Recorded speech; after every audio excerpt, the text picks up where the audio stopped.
Be sure to order your copy of the Go-Go Offense by Coach Brennan Marion on footballgameplan.com/GoGo Offense. Coach Marion goes through the ins and outs of his explosive offense, one that's tearing up the college football field and putting a lot of points on the scoreboard. Again, you can order your copy at footballgameplan.com/GoGo Offense. And is the College Gridiron Showcase. This is one of the lesser-known All-Star games, but still extremely significant, not only for the players, but also for the NFL execs that are watching for that diamond in the rough player that they might get in the later rounds. Emery, you're going to be down there for this event. It's a week-long thing. What can you tell the viewers about what this experience is like for the players and for the scouts? Well, last year was my first time going to check out this event in person. I came away thoroughly impressed. There were 150 scouts there from both the NFL and Canadian Football League. So you had all 32 teams represented as well as all 9 CFL teams represented. Now, this is a unique All-Star event because it doesn't include a game. It culminates in a scrimmage on the last day between the two squads that are put together. Also, you look at during the week, these guys are going through a lot of different seminars, how to handle being a professional, how to manage money, what to look for during the draft process, because this is the first All-Star game starting the cycle, so you're going to get a lot of scouts there, and you just want to educate people on the process. So it's an event more so than a game, but the practices are great. You're going to have 3 separate teams. One is the Desperados, one is the Wranglers, one is the Regulators. Your Regulators are in Marshall, so it's 4. Regulators are your specialists, just kickers and punters, and they'll be on the last day. But the Marshalls group is made up of all small college guys from Division 2 and 3 in NAIA. The Wranglers and Desperados are more of a good mix. The top tier FBS, FCS players, Division 2, Division 3 guys that have higher grades by the grading committee of the NFL, as far as like with scouts pool and say, hey, we want these guys. And so it's a great roster put together. A lot of action is going to happen. You're going to see, 7-on-7s, 1-on-1s, 9 versus 7, full team periods, all of those things that you go to All-Star games to watch. You're going to get that throughout the course of the week of practices, which takes place Saturday, Sunday, Monday, Tuesday, and the scrimmage on Wednesday. So there's a bunch of excitement. I'm excited to get down there and check out the action because last 2 years I was thoroughly impressed. And I think it's good, too, to see the All-Star Games taking the initiative to teach those other life skills outside of just being a professional athlete. But that the budgeting aspect, some kids don't learn that in college, which is, kind of a shame and it should be required.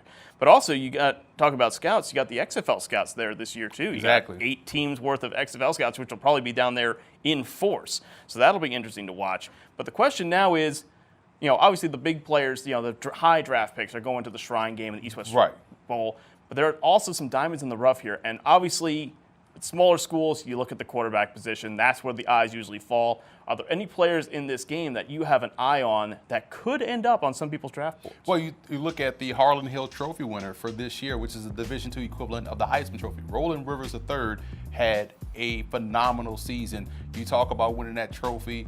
One game in the playoffs against Notre Dame College, he had 8 touchdowns he accounted for, 6 passing, 2 rushing. So he put up phenomenal numbers. He was a former Valdosta State Blazer, transferred up to Slippery Rock, and had those guys on the cusp of getting to the championship game. So he's one that everyone will be wanting to see go out there and perform. 6'3", 230, looks the part, plays the part, he's a great player. You also have Division III's Mount Union's quarterback, D'Angelo Fulford, who was phenomenal. He's another player that is flying under the radar that you want to see. And some other names that you may have heard of from the FBS level that may have transferred to other programs. Alex Honingbrook from Wisconsin transferred to Florida State and replaced a guy in DeAndre Francois who transferred from Florida State over to Hampton. So there's a bunch of recognizable names, especially at the quarterback position, because we know that's the headliner.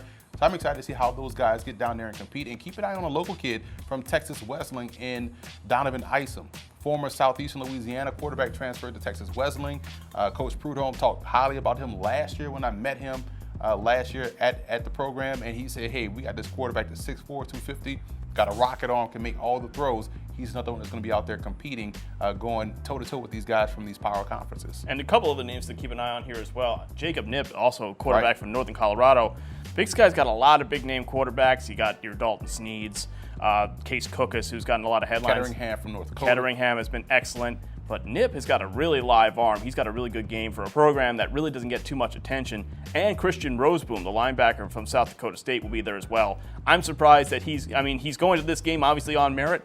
I think he should be at a higher game. I think the Shrine game could be a place for him, but he's got an incredible game at linebacker, underrated part of this Jackrabbits defense. He's going to be one to watch, I think, on the defensive side of the ball. And keep this in mind. This is the first game, so there's still opportunity for guys to get called up. True. Because Nip was actually on the Senior Bowl watch list for a long time, and there's still an opportunity. They haven't announced their final quarterback rosters yet. So how he does here, scouts from other games will be there watching to see who will be getting call-ups and things of that nature. So we've seen guys go from this game to maybe the Tropical Bowl, to maybe the Shrine game, or even the Senior Bowl. So all is not final, but this is the first one to kick off, and it should be exciting. And hopefully these All-Star games do a better job at selecting their quarterback teams than the NFL All 100 did, but that's just me.